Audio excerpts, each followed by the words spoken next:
देखो रक्त परिसंचरण तंत्र के अंदर जो जब हम पढ़ते हैं तो क्या पढ़ते हैं कि इसके अंदर जो रक्त होता है, इस रक्त का जो पूरा जो वहन होता है वो वहन किसके अंदर होता है?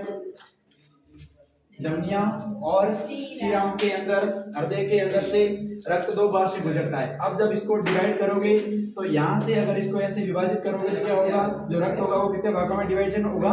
2 भागों में। ऐसे हम देखेंगे तो 2 भाग इसके, एक भाग ये हो गया, एक भाग इधर का हो गया, मतलब एक भाग दायां और एक भाग बायां। अब देखो दाएं भाग में एक आलिंद आ जाएगा, एक नीले आ जाएगा, इधर बाएं भाग में एक आलिंद आ जाएगा और एक नीले आ जाएगा। मैंने आपको अभी इतना ये बताया था कि यहाँ पर क्या है कि जो धमनियां हैं वो धमनियां किससे जुड़ी है? आपकी नीले से। किससे जुड़ी है?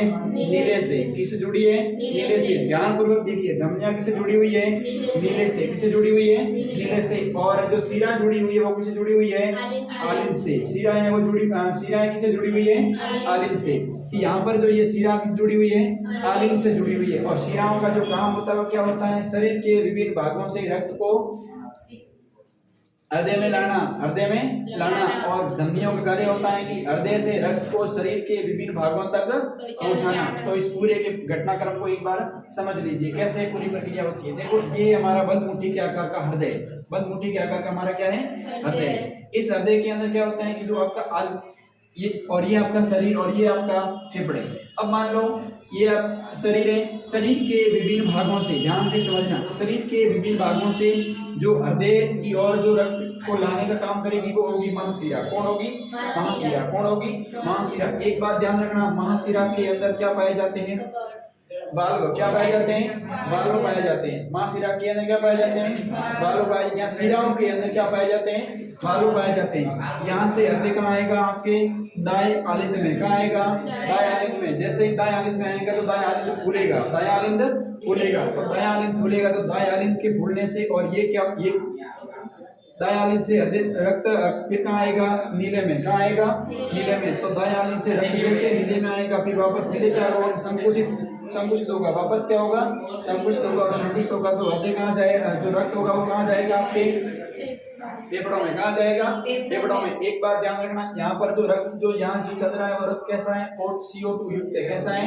CO2 युक्त है। मतलब जो रक्त CO2 युक्त होता है उसको हम असामान्य तौर में बोलते हैं उसको अशुद्ध रक्त। क्या बोलते हैं? अशुद्ध रक्त कहते हैं। यहाँ बी ऑक्सीजनित युक्त रुधिर कहते हैं। बी ऑक्सीजनित युक्त रुधिर मतलब उसके अंदर ऑक्सीजन की मात्रा नहीं होती, उसके अंदर CO2 की मात्रा ज्यादा होती है। तो वहां से जो रक्त जाएगा कहाँ जाएगा? आपके फेफड़ों में। कहाँ जाएगा? फेफड़ों में। फेफड़ों से जो रक्त होगा वो रक्त वापस CO2 को तो फेफड़ों के अंदर छोड़ देगा और फेफड़ों से O2 को ग्रहण करके जो फुफ्फुसीय जो शिरा होगी, ये एक अपवाद है, ध्यान रखना। अपवाद एक ये वाला है, एक ये वाला है अपवाद। एक ये वाला, ये दो क्या है? अपवाद है। क्यों अपवाद है? क्योंकि धमनी को पता है शुद्ध रक्त होता है, लेकिन यहाँ पर कैसा होता है? अशुद्ध है। यहाँ पर कैसा है? अशुद्ध है। और यहाँ पर शुद्ध रक्त होना, अशुद्ध रक्त होना चाहिए, लेकिन कैसा होता है? शुद्ध होता है। ये दो अपवाद है जो आपको ध्यान में रखने। ये शिरा होते हुए क्या करती है? अशुद्ध रक्त का यानी कि O2 युक्त रुधिर का वहन करती है। और ये धमनी होते हुए भी CO2 युक्त रुधिर का क्या करती है? वहन करती है। ठीक है। इसके बाद में आपको क्या करना है कि जो ये जो फुफ्फुसीय जो शिरा होती है वो क्या करती है? O2 युक्त रक्त को कहाँ लाती है? फेफड़ों से कहाँ लाती है? बाएं आलिंद में लाती है। कहाँ लाती है? बाएं आलिंद में। फिर बाएं आलिंद से रुधिर कहाँ आता है? आपके नीले में। कहाँ आता है? नीले में। जैसे ही रुधिर नीले में आएगा तो नीले से रुधिर वापस नीले क्या करेगा? पंप करेगा। नीले क्या करेगा? पंप करेगा। तो जैसे ही नीले पंप करेगा तो यहाँ से रक्त कहाँ आएगा? आपके शरीर के विभिन्न भागों तक, शरीर के विभिन्न भागों तक। और ये जो रक्त लाने का कार्य करेगी वो कौन होगी?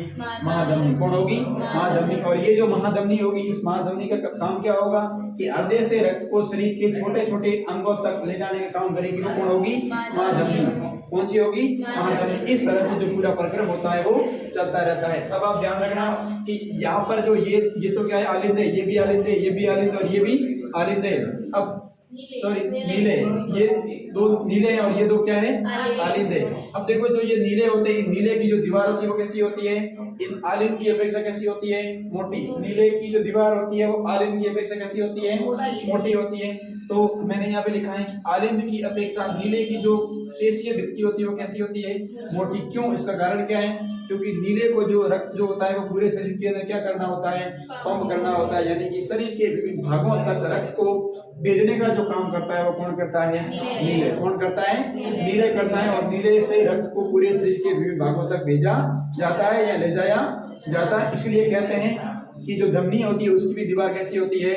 मोटी होती है। क्यों? क्योंकि वहां पर जो प्रेशर होता है वो भी क्या होता है? ज्यादा होता है। वहां पर जो रक्त दाब होता है वो भी क्या होता है? ज्यादा लगता है। ये बात आपको नोट रखनी है और ध्यान रखना है, ठीक है। और ध्यान रखना कि हृदय के दो भाग बनाने, एक भाग में आलिंद आना चाहिए, एक में नीले आना चाहिए। उसकी भाग के अंदर उसके ऑपोजिट भी क्या आना चाहिए? एक में आलिंद और एक में क्या आना चाहिए?